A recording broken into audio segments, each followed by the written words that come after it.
Hello, one and all, and welcome back to another thrilling episode of Off the Dome. I'm your humble interviewer, Jordan Brown. With me for the very first time is Jasper William Cartwright. Say hi, Jasper William Cartwright. Hi. Oh my gosh, thank you so much for joining me. I'm such a huge fan of yours. I was first introduced to you via NADPod, where you came in and guest DM'd. I mean, it felt like you had been there the whole time. Just such a I mean, I'm in a couple of Discord servers that talk about NADPod. We still talk about Bev shrinking down and convincing everyone he's the tallest. To this day, it's so good. Which then, of course, led me to Three Black Halflings and such an incredible show with you and Jeremy. And then I have not. Has Rotating Heroes started under your leadership yet? The first episode is out. I think probably by the time this comes out, we might be kind of approaching the end of Arc 8, which is the sort of the arc that I've taken over. So, but yeah, it has. The feedback seems to have been pretty good so far. People seem to be enjoying it. We haven't had a mass exodus from the Patreon yet, so I'll take that as a positive sign. Yeah. I was so excited when I saw the news that it was coming back at all, and then the news that you were taking over was even more exciting. I love your DMing style. Thank you. And that's very kind. Was really excited. So I have a million questions for you. Absolutely. And before we dive into, I have to give you some short answers though if we're going to get through a million questions. But I'm willing to give it a try. Great. So before we get to Burrow's End, because that is obviously sort of the focus here, at least right now. What is it like DMing for Emily Axford? Oh, it's brilliant. It's incredible. The thing is, everyone always is like, man, Emily just gets them. Emily gets the DM and it's great. And yes, to an extent, that's kind of what happens. But for a DM, when a player just starts sounding off, in my head, I'm like, okay, you're going to break my encounter, but this is so cool. Because I think the best thing that Emily does, and that she said this in an adventuring party, I think one time, and I really genuinely don't think there's a better summation of what she actually does, which is that she will always say, okay, what's the most badass movie moment that I can create right now? That's the bit that she's looking for, and that's what we as DMs are looking for. We want that movie moment of oh, something amazing happened. You know what I mean? Where a player just goes Super Saiyan and does something really cool that busts open the encounter in an entirely different way. So for me, it's genuinely the most fun. And honestly, if anyone wants to see some peak Axford at work, one of the best things I've ever witnessed, I had the pleasure of witnessing, was Outlaws and Obelisks, which is Three Black Halflings actual play show, which is set in a post-apocalyptic North Africa-inspired Western. And we had Emily Axford on pretty much the whole season. I think she wasn't there for the first 2 season episodes. She came in episode 2 or 3 and then had such a good time that she stuck around for the rest of the episodes. We were like, okay, incredible. We can absolutely have you continue. That's fine. And there is a battle sequence on a train, and it is the most incredible Axfords. I'm on the floor. I am down with, I think, 6 dudes shooting at me or trying to attack me. I have 0 hit points. And because of Emily Axford, not a single person hits me. I do not fail a single death saving throw whilst lying down in between 2 carriages of a train and having 6 dudes attack me. Yeah. It was incredible. She's the best. She's absolutely the best. I sort of got famous. I use that very loosely on TikTok for being a loud and vocal advocate of Axford supremacy. So you're the first person I've gotten to talk to that not only obviously I'm going to say in Outlaws and Obelisks got a long run DMing of her, not just the 2-parter of NADPod. It's the best. Emily is the best player out there. I want to be, if I can get to a tenth of what she's able to do, then I will be thrilled. It's incredible. I mean, I think you have I should say you. I feel like you had the chances this season in Burrow's End, but a lot of times your dice betrayed you in Yeah. those moments. Yeah. Um, uh, Mm. but you did at least. I mean, you. I mean, all right. So Burrow's End. We can. We're just going to jump around now because it feels like the natural transition. Let's do it. Let's do it. Yeah. Yeah. I talked to Rashawn about this. She was obviously a huge fan of Dimension 20. Obviously, you are as well. You're quoting adventuring parties. What was it like to get the call from Abria to be like, hey, I want you? I honestly, it's still like it feels like a cherished memory, or it's like I basically what happened. The order of events was, and this is a story I've told a bunch of times, so I won't bore everyone with it like in the most detail, but effectively like. I went to Big Bad Con last year in San Francisco. I then went to LA afterwards, and I had this thing where I was like, "Oh, I really want to do a Wakandel one shot." Wakandel is what if you cross Wakanda and Rivendell into one place, and I did it with B. Dave Walters, Alicia Marie, and then Abria, and I basically. I was staying with Emily and Murph at the time. They were going out of town on a family trip, and so I needed somewhere to stay for like the last night of my trip. And I just said like offhand, like, "Hey, do you guys know of anyone who's got like a sofa I can crash on?" And before even like I got the words out of my mouth, Abria was like, "Come stay with me." So anyway, that was like my first day that I met Abria, and then like a couple days later, I was in a house, meeting lovely Suvi and her husband. And we just got along so well. We stayed up like all night chatting, and at the end of the night, she was just like, "I'm gonna get you in on something this year. I don't know what it is yet, but I'm gonna get you in on something." And I was like, "Oh, you're just being nice, whatever." Anyway, cut to like February. This is what's honestly one of the craziest days of my life, where Carlos Luna messages me on Twitter and says, "Dude, do you want to know something crazy?" And I was like, "Yeah, go for it." I'm going to be the new the new series producer of Dimension 20. And I was like, "Oh my God, that's incredible. Blah, blah, blah, that's amazing." Blah, blah, blah. So I was like, I knew way before he announced it. And then in the next message, he was like, "Oh, by the way, has Brennan emailed you yet?" And I was like, "Has Brennan emailed me yet? No. Why would Brennan email me?" Then Carlos falls asleep because it was like midnight in LA. And it was like 8 a.m. for me. And I was like, "What do you mean? What do you mean? What do you mean? What do you?"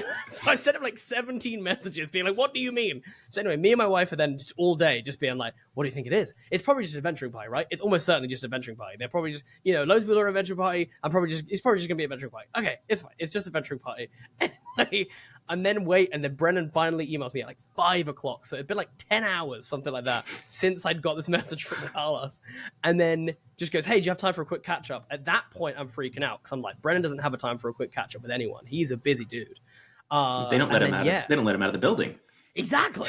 You know what I mean? Exactly. And so he then like we jumped on a quick Zoom and he's like, "Hey, we've been like doing some thinking, and Abria is going to be DMing a new series of Dimension 20, and she really wants you. We really want you to be on that series. Would you be?" And I was like, "Yes. Like I felt like I was going to pass out. Like it was just ridiculous. It was like, I mean, the jet, like I know it sounds kind of dramatic in a sense because like the scales are slightly different, but like I liken it to getting cast in like your favorite TV show. Like I genuinely feel like for me, I would have like freaked out less if I'd have been cast in Game of Thrones, because like what Dimension 20 means to me as a person, like it was just like, "Oh my God, this is like the coolest thing ever." Because and I keep saying this, like I'm just a fan who then got to be in the dome and live like the fans' dream experience, it was genuinely a beautiful moment. And I immediately got back and we cracked open a bottle of champagne and with my wife, and we celebrated. It was awesome. Yeah, incredible. For those that don't know, Suvi is the name of Abria's dog. Yes. Yes, Suvi. Abria's character was not at her house. Yes, with her. That would have been why. Or Abria wasn't role playing as Suvi around her house. Worlds Beyond Number, Arc 3, Suvi becomes sentient and real in the real world. Yeah, I know Rashawn had a very similar experience of like huge fan Mm. of the show that gets the dream call of like, hey, do you want to like come be part of this? And you know, you two kind of like paired off to play partner or husband and Yep. wife. Yep. And did that help add to your sort of character building of like, oh, at least I've got someone else here who gets like what's happening, the excitement of being here. I um I genuinely think that I couldn't have done it without Rashawn. Like it felt like so perfect that like we had each other's backs and we're in such similar camps in the sense that we were both so excited to be there. We were big fans, all that kind of stuff. Um and it definitely helped with like the character building. And honestly, it came about very organically. Like within that character creation process, we were talking about it. We both pitched ideas. The first thing that I pitched was a reluctant cult leader. The first thing that Rashawn pitched was like first lady of the church, and like immediately, I think it was like Brennan was just like, oh, that has to, you know what I mean? It was just like obviously that has to happen. Like you know and and so it felt just it felt like super organic.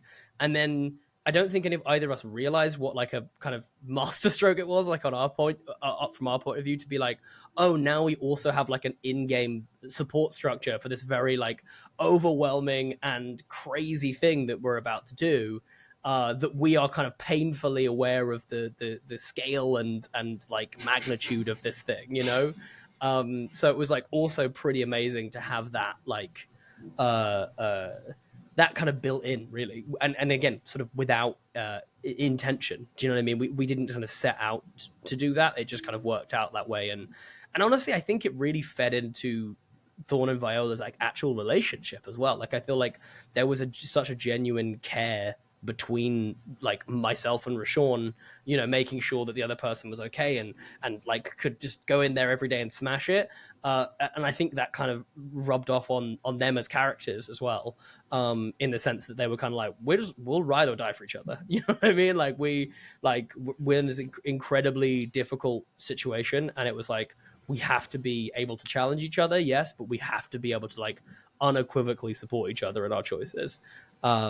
And that was, it was a delight to play, honestly. Yeah. She had nothing but glowing things to say about you as well. I'm sure you would have guessed that already. I also love that you two had some of the most dynamic makeup of anyone. Felt very like Rashawn, obviously stunning looks. Well, I guess Abria has probably the most dynamic makeup of anyone. Yes, sure, literally dynamic. Yeah. Yes, yeah. But I loved the. I mean, I don't know why the touch of the like lightning bolt that came up off of the eyelashes to make like part of the eyelashes white. Such a beautiful look, and I just such an appreciation for the makeup folks at Dimension 20. Absolutely. Did you come in with those big ideas, or how did that collaboration happen? Yeah, we got we got that kind of approach to be like, hey, you know, like, are you like wanting or like down to do stuff like this? And I was like, absolutely I am. Like, please. And I think the makeup folks were like honestly thrilled, because obviously when it comes to like Intrepid Heroes or whatever, they don't tend to like do any of like that kind of stuff. So I think they were like excited to get to do something, you know, get to do stuff, whatever. I was 100% game. And I think I between myself and a couple of the makeup folks, we like built out like a mood board type thing with like a couple of things in it. And actually one of my touch points is that like during lockdown, my wife did this like unbelievable David Bowie lightning bolt down my face, you know, like the iconic David Bowie image of the lightning bolt. Like she did that, but honestly, like I'll see if I can find the picture to send to you, because like it was crisp. Like my wife is good at makeup, and it was crisp. It looked so good. And I think I even included that picture of me in the thing, and I was like, oh well, Thorn has this like scar where he got like struck by lightning, and the hair has grown back at like, you know, white and whatever, and he's, you know, kind of got all these other little scars on his body where the hair grows back white and not. In my head, I kind of like the idea that it was like, you know, it sort of one winter, like he just sort of didn't lose the white hair. It just sort of the rest of it came back black, and those didn't. But it was like, oh, that's such like an important signifier for him as a character that it kind of felt like, oh, I need to. It felt like exciting and fun for me to lean into that, and also to like carry an element of that with me whilst I'm playing. And I kind of liken it a little bit to like as an actor, I love getting in the shoes of the character. A lot of actors really enjoy like the feeling of the shoes, just because it shoes inform the way you carry yourself, the way you hold yourself. And I think for this, knowing that the camera was like sort of head and sort of torso, obviously the shoes wouldn't have made a difference, but it felt like having something there that was like a reminder. And actually, like, it sounds weird, but like little flick on the eyelash, I could always kind of just see it on the periphery of my vision. There was always like a little bit of white, and I gotta think it helped. Like, it was like a little reminder of this, like, this kind of visual signifier that he has of his past trauma, but also his power and his strength. And I think like that felt like a very big part of Thorn, is like him harnessing that trauma and turning it into a strength, and leaning into that thing that has made him even reluctantly or involuntarily a leader. Rashawn also mentioned that I believe it's Denise, who is a Black woman, does the makeup, and Denise, who I actually call by the end of the series, I actually still do. I saw Denise recently, and I refer to her as my father, just because we were making jokes about parents, and I was like, I don't really talk to my dad, and she was like, I'll be your dad, and I was like, okay. So yeah, I just actively call Denise my father now. So fun little tidbit. Amazing. Well, speaking of fatherhood, I have my timeline right? Because you should be almost a new dad, right? Almost. Yeah, we're getting there. We're getting very, very close. It's crazy. So like you found out right before you shot Burrow's End? Yep. Did cast know that, or was that something that was entirely internalized for you? Cast found out during the course of like filming, but that was mostly because I couldn't like keep it in. You know what I mean? Like, I was like, it was basically we decided characters like back in the like late February, early March, maybe even earlier, honestly, because I think I got cast like January or something. So yeah, but I think probably February. Then I basically like got married, had the like honeymoon and everything. We came back from our honeymoon, we had 24 hours at home, and then I was flying out to go and start filming on Dimension 20. Well, actually I was going to Convergence, which was like a little TTRPG D&D event in Salt Lake City. I was flying over there for that, and we had 24 hours at home, and my wife had been so ill the whole honeymoon, and I was like, and we got back, did a test, yes, pregnant, and I was like, oh, wow, I'm going to be a new dad, that's incredible. And I remember having one of the most psychotic phone calls with Bria, because I forgot that I had a phone call to talk through character stuff with Thorn with her scheduled at like 5 p.m. We did a test at like 4:45. So, like, I found out, and then, like, 10 minutes later, I was on the phone to Bria talking about Thorn, and I had the most, like, wild energy, because I was just, like, like, trying to process all of this, like, emotion and, whatever. And then, like, I ended up telling Bria, I think, when I went to stay with her, because I was just like, well, you're going to probably hear me having conversations with my phone, like, with my wife, like, every single minute of the day, checking that she's okay, and and so, yeah, I think then during the course of filming, like, most of the cast kind of found out, and, like, I told them and whatever. But it was, like, yeah, quite an incredible sort of bit of, serendipity. Is that the right word? Like, just like this, this blending of reality and the game, and then sort of being like, oh, cool, I guess I'm going to have to process the impending fatherhood in both of these realities that I'm in currently. I have a 2-year-old, and amazing. I'm so excited for twos. I'm like, oh my god, I can't wait to have a little toddler. Yeah, it's incredible. When I interviewed Rick Perry, he came bursting into the door behind me. Incredible. But I had this similar sort of not in any way similar experience. We named him Parker after Peter Parker, and I was in like a comic book club, and we were reading a Daredevil run, and like Daredevil had like gone off the deep end and like was really reckless, and Spider-Man shows up and is like, hey man, you got to knock it off. And Daredevil's like, if he's here telling me, then I have to stop because he's the best of us. And and it was like 2 months before my son was born. We knew we were naming him Parker. We hadn't told anyone. I'm crying reading this because I'm like, he's gonna be the best of us. I was curious if you had the same thing when someone says to you in the dome, you're going to be a good dad. Oh if my that, God. Like, hit you as hard as I have to imagine it did.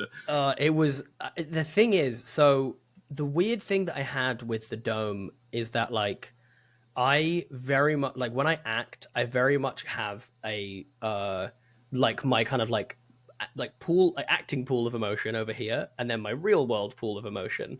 And basically it's like, there will be bleed, but only when I kind of like allow that to happen, like after the game. You know what I mean? Like, I'll like after I've done the show or whatever it is. So I'll kind of tap into this pool, this kind of acting emotional pool, and I just kind of won't really register it on like a level. But then, you know, I'll go home and I'll go through a process of like decompressing or whatever, and that's when it will kind of hit me or whatever. So like in the dome, I very much just took it as Thorn, and I was like, yes, this is, you know, feels amazing. This is like, you know, I feel kind of emboldened by this in this moment, And I very distinctly remember getting back to Abria's, and Abria was like, oh, do you want a drink or whatever? And I was like, yeah, can you just give me 2 minutes? I went into the room and just bawled my eyes out for like 2 minutes, where I was just like, oh God, Eric said I'm going to be a good dad. So yeah, it was like a very funny thing. I was like, I very much didn't allow myself to do that like in the dome, because like I was like, they're gonna have to stop filming. Like, you know, it's like I can't do this. I've got makeup on. I can't do this like on camera. Maybe if we were like, you know, up and walking around in the scenes and stuff like that, I might have just like lost it. But yeah, it was I very, very distinctly remember that. And when it came up again the other day, because we got to the episode, I was like, oh yeah, wow, that hit different. That definitely hit different. Yeah. It's such a beautiful moment, both in game and real world, getting that collision. Yeah. I'm so excited. Yeah, I just saw an article as well that said like dads' brains change as they like basically like paternity leave is really good because your brain literally will like rewire as like you have the baby because you get that like bonding experience. Anyway, I'm very excited for you. I love my 2-year-old. Very excited to go hug him when this is over. That's really awesome. I literally just hired an assistant so that I can really properly take. Yeah, I know someone who applied for your job for the job, and you sent a very kind note that was like, "Hey, I found someone else, but thank you so much. Like you just seem so genuine and kind and thoughtful, and I appreciate that." Look, it costs nothing to be kind to people, and I don't always get it right. You know, I won't pretend that I'm always the best and nicest. You know, sometimes I'll get grumpy. You know, but no, if I can, I'll always be, you know, always try to be kind of gracious. And also, like, so many people took the time and effort to like apply for that job. But you know, I was really quite humbled by the response to it, and like people being like, I just genuinely want to help you because I think you're doing cool stuff. And you know, I was like, geez, that's wow, that's incredibly kind. So yeah, the least I could do is send a nice note or whatever. So yeah, you are doing cool stuff. I can confirm it here. Thank you very much. It's yeah, it's exciting times for sure. Yeah. So I don't want to make a weird transition here, but I don't know how else to transition. The bear. What the fuck is Abria's problem? What? Yeah. I mean, how did you react when you saw it? I can't tell you. Like, I feel like I was a part of a cultural moment, you know, like genuinely, like I was like, I have to be in the chat for the bear scene. Like, I was in the Discord chat for the bear scene, the bear like episode, because I was like, I need to witness the meltdown that happens, because it was probably the meltdown that I had. But like getting to be a part of Abria, just like really flexing on the stuff that like she finds like, you know, like in the weeds interesting, you know what I mean? Like, because like all of this stuff I can't tell you how many conversations we had about how well researched everything within Burrow's End is. It all comes from a really like incredible place. Whether it's like how societies form and power structures, like either corrupt or don't corrupt people, or the systems that get that seem to naturally develop in cycles and all of this kind of stuff, like how that all happens. And then the bear, again, I on the car ride on the way home, I said very much the same thing. What the fuck is wrong with you? And I was met with a very well-explained rationale and reasoning as to exactly what that was and how that can happen in real life. Maybe not with a bear and chipmunks to that extent, but like versions of that happen in real life, in nature. And I was like, oh, okay, so we can add that to a list of things I didn't fucking need to know. Like I was happy that being just a fun little thing you threw in a game because you're a bit, intense sometimes. But no, now it's real. Great. That's awesome. That's really great. So yeah, I mean, ultimately, I don't know what's wrong, but I hope that she never fixes it because, God damn it, it's beautiful and everything that she does is incredible. So yes, agreed 1,000,000%. Yeah.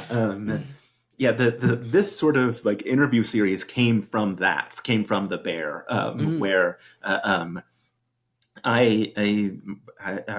also a dropout advocate on TikTok, and so I had made a video. I regularly make videos about like, here's what the schedule is this week or whatever. And so when the newsletter had been like, hey, you're not ready for this episode, I was like, what is that? I made a video. I was like, what does that mean? And then Carlos like commented on it and was like, no, but for real, like it's next level. And I was like, I'm upset. And like, I paused the episode while I was watching it to DM Rick Perry for the first time to be like, hey, I want to talk to you about this. This is nasty.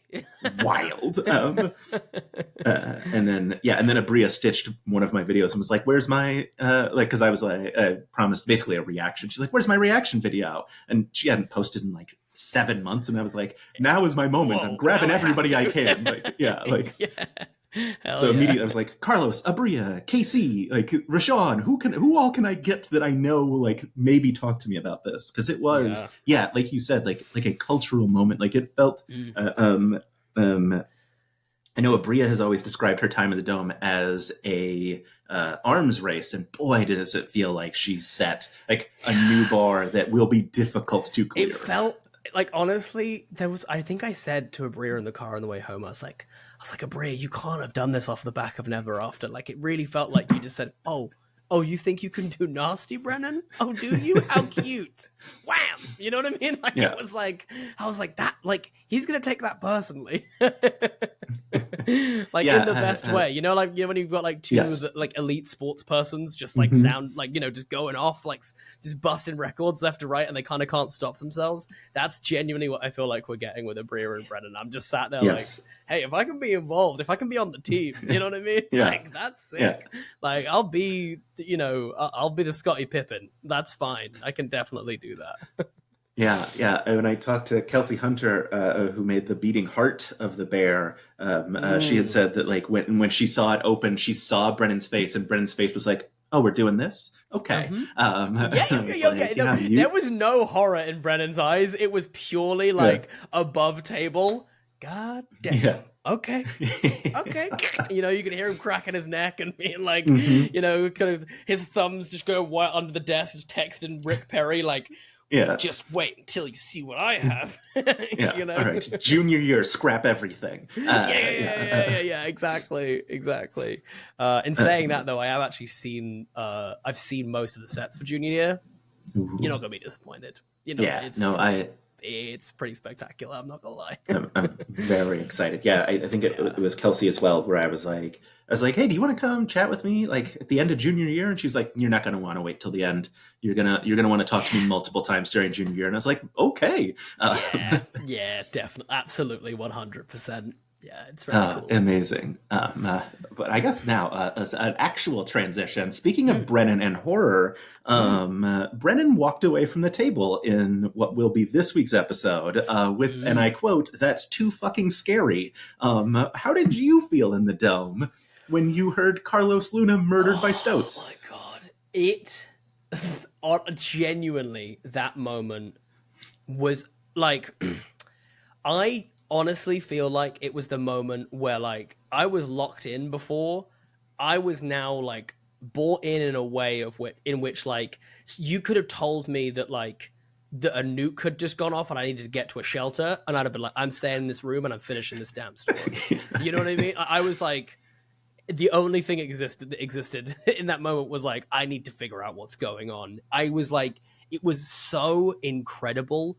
And what was so nice about it was I was like, this is kind of what like, this is the bit that you don't normally get when you're making the show, right?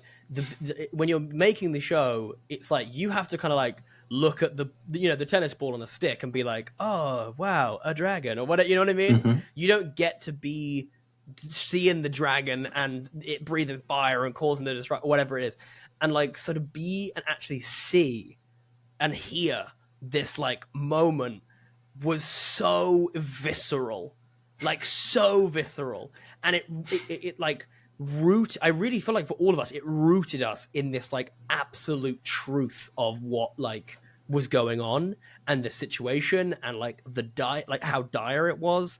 It was such an impeccable performance by Carlos, and like the way that Abria made that for us as that like touchstone, as that like thing to really like give us a sense of stakes right before the end, you know, I think was just huge. Because I think it very easily could have felt like after the first Stoats and everything, I think we could have got to a point where it was like, okay, like, yeah, they're going to come up with a plan and they're going to be fine and it's going to be great. And like, I feel like after hearing that, it was like, oh no, they're in huge trouble. What the fuck is going on? And it just immediately put me back into like, the stakes are 12, you know, out of 10. The situation we're in is bad and we have to figure it out.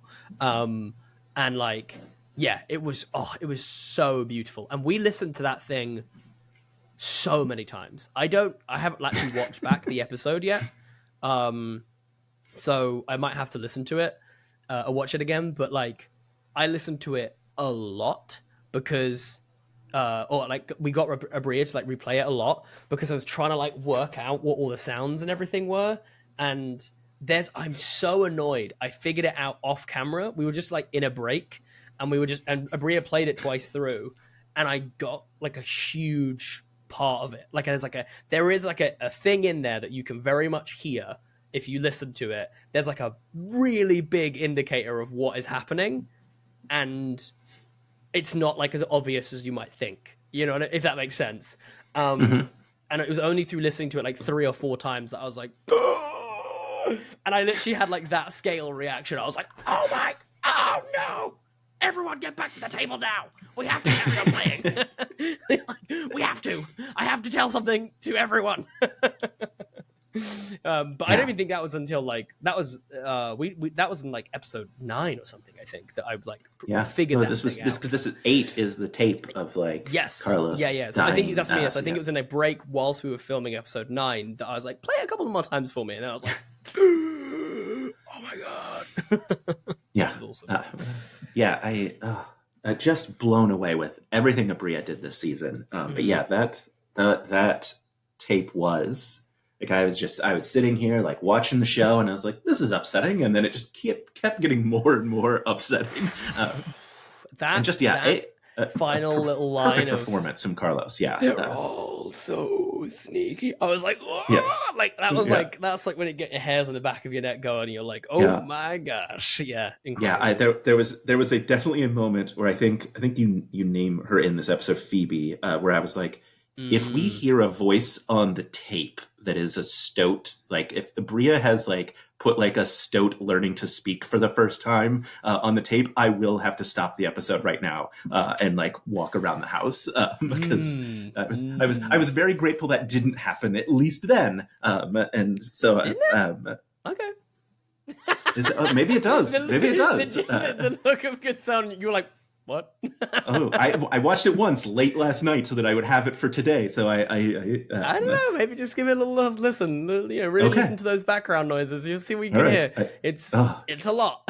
It's yeah. definitely a lot. But Oh my yeah, gosh. no, I completely agree. It's Yeah. absolutely wild. And like the final, like the final combat, I genuinely think is worse than the bear. Oh, good.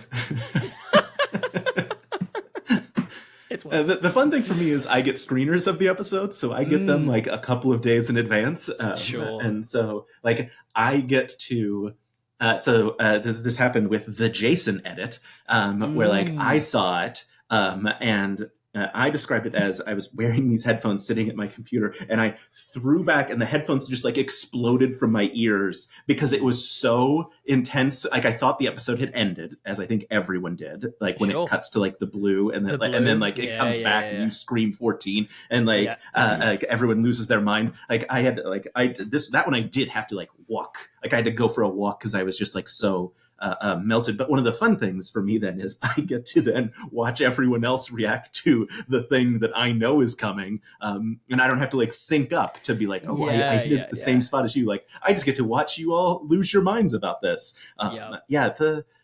That 14. How good did it feel? I think it really look. 14 is the new 20. We know this. Okay, yes, we all know that. This is fact now. The beautiful thing about it was like, I really felt like I tried, like I very much like on purpose now with my D&D characters like add big flaws in them because I'm like the dice can be fickle and there's nothing worse than trying to play a hero who sucks a bit, and actually like I've said this a few times and I really mean it that like I couldn't be happy with the story that the dice let me tell in this, because even just if my rolls flipped around, right? If I rolled really, really well in those first few episodes and then started rolling badly in these latter episodes, like so much of that would have of Thorn's story would have been different, like fundamentally. Starting off with the Nat 1, during this sort of like dream sequence. I always described it like that put Thorn on such a back foot. Like I've never played, I don't think, a Nat 1 quite as hard as I played that one, which is that like he was in this moment, he had this moment of sheer panic, like a full panic attack, and then woke up in a nightmare. You know what I mean? Like woke up and the smog was coming and people were dying and all he could think about was his wife. You know what I mean? And like, there's absolutely a universe where I roll a nat 20, I wake up, that smog is there, and I'm like, boom, you go here, you do this, and like the Lakura gets saved. You know what I mean? And like, and I get my wife and everything. Do you know what I mean? And it's just like the narrative journey that it went on, and I loved the fact that like it got to a point where I think so many people, including myself, including Thorn, was like, really, this is the guy that everyone follows? You know what I mean? Like he kind of says the right things, but like he doesn't really do a lot. Like, you know what I mean? And so it was like, then for instance, having the like nat 20 with the elk, such probably an amazing one of my favorite moment. moments. And then Abria like letting me describe what happens was amazing. But then kind of again building to this and that feeling that like, sense from Thorn of like, I have to do this, but I think it just makes so much sense that it was just a 14. You know what I mean? Yeah. Like it was like because he's not a hero. He's never wanted to be a hero. He's always wanted to do his best, do right by people, but he's never liked the power. That was always Viola. It was always Viola that wanted to like, that felt like the necessity here was to gain and cultivate that power and grow. And Thorn was always like, I will put on the miter immediately. Exactly. Yeah. Oh, 100%. Whereas like for Thorn, it was like, I want to go towards the power because every time I go towards the power, I get to save more people. So that was like the kind of the root of it. And I don't even think it was like an altruistic thing from him. It was just more of a like, that's survival. That's what survival is. You know what I mean? And so like the fact that he like just hit a 14, it wasn't a nat 20, it wasn't, even a 19 or an 18 or whatever. It wasn't comfortable. It was like, I just got it.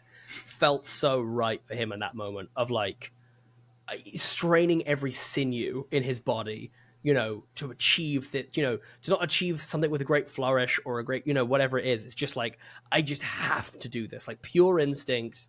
You know, I was literally the other day hanging out with some friends of ours who have got a little 1-year-old who's like up and running around now and very, with complete reckless abandon, very Jason.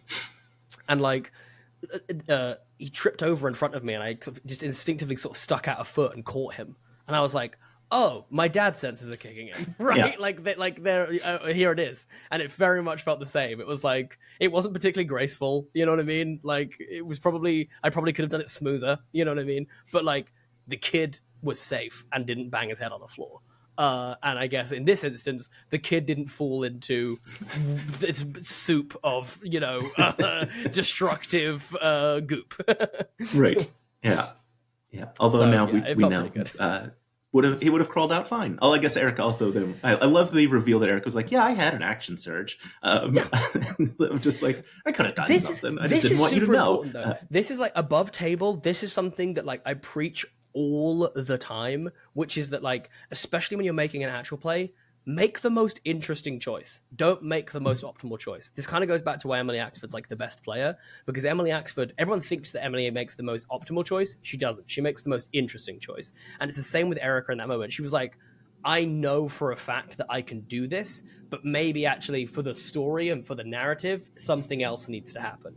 And then, you know, if Thorn fails and there's something else I can do, maybe I'll jump. You know what I mean? But it's like, in so many scenarios, people would have like jumped all over that moment and kind of everyone would have bumbled in to do the thing. And actually, it's like it was just about like a simple, clean narrative being told. And when it comes to like, that's the difference for me between like a home game in which everyone, pile in, everyone do your cool things, do everything you can, versus like a show, which is where you've got to think about like, what's the narrative of this moment? How do I build this moment to be more interesting and more impactful for people to watch and to listen to? And Erica is a seasoned pro at that and is like genuinely better than most people I know in terms of like sitting at a table and absolutely acknowledging what everyone in this moment needs. And like the fact that they came in with this like this wild, like kind of angry grandma energy was just honestly impeccable. Like, and it matched and it helped. So I think it was the most interesting choice. Do you know what I mean? It was absolutely the most interesting choice.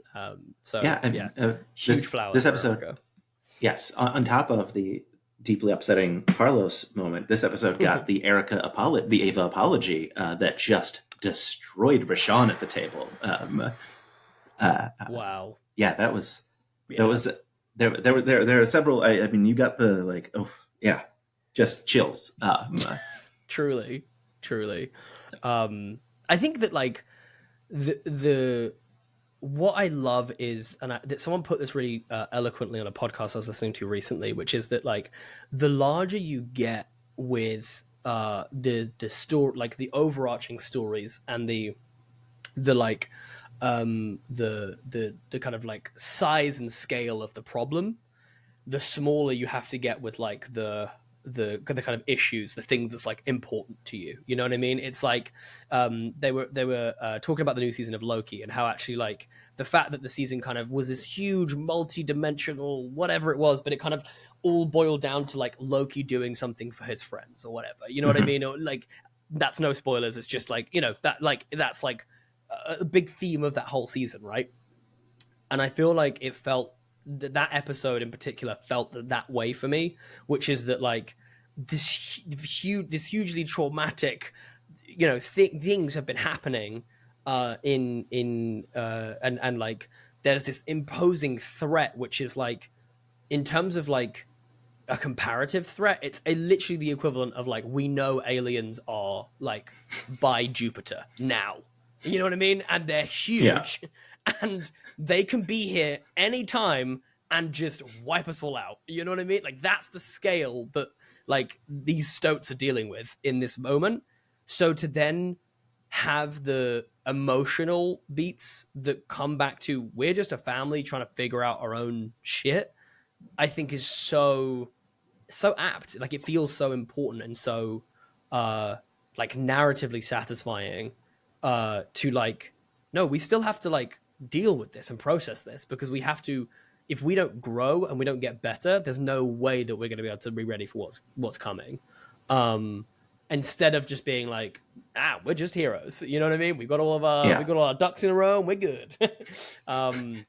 So I absolutely loved those beats. I thought it was just like the perfect timing to sort of have those emotional moments and beats and trying to figure all of that stuff out in the same way that like after the bear, there was the Viola pregnancy reveal. You know what I mean? It was like after this huge, traumatic, awful thing, and this realization that these like otherworldly, threats now exist. It was like, what's the most important thing? It's the family. It's it's these tiny little things that are now going to be brought into this world, and how do we figure that out and make it better? I think it's the way that you as an audience are then able to actually connect to the story, because you can't connect to there's aliens outside of Saturn, because we've never lived that. We've never had an other than ourselves, other human beings. There is no like existential threat to human beings. I mean, we could talk about climate change, but you know what I mean? Yes. In terms of like a physical, whatever it is, like a physical manifestation of that thing. So, I think that it just felt so damn right. Yes. Yeah, absolutely. And, a lot of that got pushed forward because of the Brennan reveal of Tula has been dead the whole time, but not really. I knew it the whole time. I actually did kind of know it the whole time, because I'm Abria at me if this is too much, but Brennan rolled like shit on stats when we first did character creation, like 3 times. And Abria was like, you can re-roll, but you have to take a devil's bargain. Like, you have to, I'm going to basically tell you something. And I actually don't know whether that's what they discussed in that moment, but in my head canon it is. And I think it sounded like, from the episode, it sounded like that is what happened. Yeah. That is what happened, right, yeah. I think this actually might have been said out loud, actually. In which case, Brennan was like, I took a devil's bargain, because... okay, perfect. Okay, Brennan does actually... Okay, I didn't know whether I was talking out of school then. Okay, that's good. It's honestly so long ago that we did this. Like, me watching the episodes back, I'm like, oh, cool. But yeah, like, I genuinely was like, there's a devil bargain. Okay, that's kind of interesting. And then there was that moment. I think you can see it. I think they leave it in the edit where you see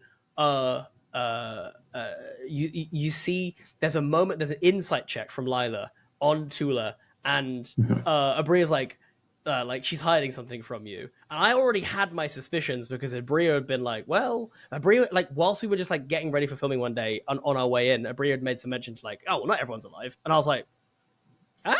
What? Excuse me? Clarify. And then as soon as that happened, there's I think if you watch the episode back, you can see my face go, I'm like, oh no, oh my god, and I was like, okay, I can't say anything. Thorne has no idea. He is not perceptive, or particularly insightful. So keep a lid on it. But yeah, wow, what a reveal! Crazy. Yeah, that was another one where I had watched the episode early, and then I just I couldn't even tell people to be like, wait till the cliffhanger, because that felt like such a shitty thing to be like, just wait till those last couple of seconds. So I just had to be like, pretty normal episode this week, gang. Then people were like, what? How could you? You betrayed us. You should have told us. I was the exact opposite. I'm always like, get ready. I'm always telling people that there's something coming up because it's fun. I like doing it. It's very fun. You're always telling people Percy Jackson. Is still one of my favorite things to have come out of this. Was me chaotically convincing everyone on Twitter, and it went like big. Like a lot of people took what I did as absolute confirmation that it was Percy Jackson, and it was so funny as well because I wasn't even in. I hadn't even been announced that I was in the thing yet. Right. But people were like, "Wait, I know that Jasper's friends with people that are in D20, so he probably knows. And I was like, well, why would I tell you? Like, why would I just straight up? I retweeted the Percy Jackson trailer with the same emojis, and people lost their minds. It was, man, that was so much fun. It was delightful. I don't know if anyone on cast was like, hey, people are going to think this is Percy Jackson, or if it was just like a wild coincidence, because I made a video where I was like, it's not Percy Jackson, gang. You're just looking at the lightning bolt, the blue. And someone was like, blue is actually very important in Percy Jackson. And I was like, okay, I'm sorry. Trees, I didn't know. Jordan. Yeah. It's like, whoa, okay, sorry. Yeah, I Googled like blue Percy Jackson. It had like its own Wikipedia entry. And I was like, oh, okay, I can see why you got here. I don't think it's right, but I can see how you got here. Yeah. I was one of the people who was like, I did panic at one point and going, wait, is it not my season next? Like, is it something? Is it Percy Jackson? Like, there was a moment because people were convinced and they were setting out some pretty convincing arguments. I think I even changed my name on social media to Percy Jackson at one point as well, which is very funny. Yeah, I love Zach Oyama hopped in. If you recall, it was like I don't know what we're talking about, but like just threw like an eyeball emoji. It was so funny. Me and Zach, I think, were actually like sat together whilst that was happening because we were planning rotating heroes at the time. We were like sat there eating some like Chinese food or whatever, and then it was like he was like, "Huh." I'm just gonna, and I was like, Zach, what have you done? Like, because it was like a fun little joke for me, and then I was like, no. Now you're actually gonna get like, you've just confirmed for thousands of people that it's Percy Jackson, and Zach's in it, and Zach's in it, and you're he's in Percy it. Jackson, and Yep. Oh man. Yeah, a similar thing happened when Abria was like, I don't want to tell you who the cameo is because it would be cheesy. And everyone was like, it's Zach Oyama. He's going to, because he played Colin Provolone in the Ravening War. They'd forgotten about Cheese, my favorite good pirate boy. And like he's going to come in. He's going to be like, Lila and Jason's dad is really alive and it's going to be Zach and he's going to join the table. And I was like, you all have lost your minds. Like, I mean, the thing is, sometimes I'm sat there going, that would have been cool though. I'm like, I mean, that would have been pretty cool. Oh my gosh. We are like coming up on the hour. Thank you so much for talking to me. I know we did not make a million questions in. We made a lot of questions in though, and that's delightful. If people want to come see your trolling on the internet, where can they find you? Yes, please come and see me because I won't stop now that I've got this sort of reputation for being a little chaos gremlin online. It's definitely the best way to be. So please, check out JW_Cartwright on all of the social medias, except for TikTok, because they won't let me put an underscore in there. I don't know why I have an underscore in there anyway. It's just like I've got used to saying the underscore part of it, so I've just kept it. But yeah, it's just JW Cartwright on TikTok, which I'm doing more of, Jordan. Like, it's actually happening. I am making the TikToks. I love your content. I'm there for it. I'm gonna make another one tonight, and maybe I'll make one for you and be like, I just spoke to Jordan Brown. It was cool. Thank you so much. This was lovely. So yeah, follow me there. Check out Rotating Heroes, Three Black Halflings, all the stuff I'm doing. I'm even working on a new podcast, which I'm very, very excited about, which I just decided I was going to do the other day, and I'm now just doing it because you have all the free time. Because yes, I don't, but I feel that there are too many things outside of my own control in my life, and starting a new show is something that I can control, so I'm just going to do it anyway. There you go. Thank you so much for this. I really appreciate it. And honestly, any excuse to talk about Burrow's End, because I'm gonna be dining out on this for probably the rest of my life, because especially if they don't ask me back, I'm just gonna be like, cool, I did this thing and it was the dopest thing ever, and I'm gonna never shut up about it. You should never shut up about it, and they're definitely going to ask you back. We'll see. I was pretty nasty off camera. I am confident. I was pretty difficult off camera, so you never know. You never know. That is what Rashawn said in her interview. Yeah, She's exactly. like, on camera, so nice. Off camera, just yes. I made Brennan do my laundry for no reason. Just because power. Yeah, that tracks. Gosh, thank you so much, Jasper. I can't wait for the final 2 episodes, and thank you for joining me. Don't say final 2. It makes me sad. Until the sequel, the final 2 episodes of this season.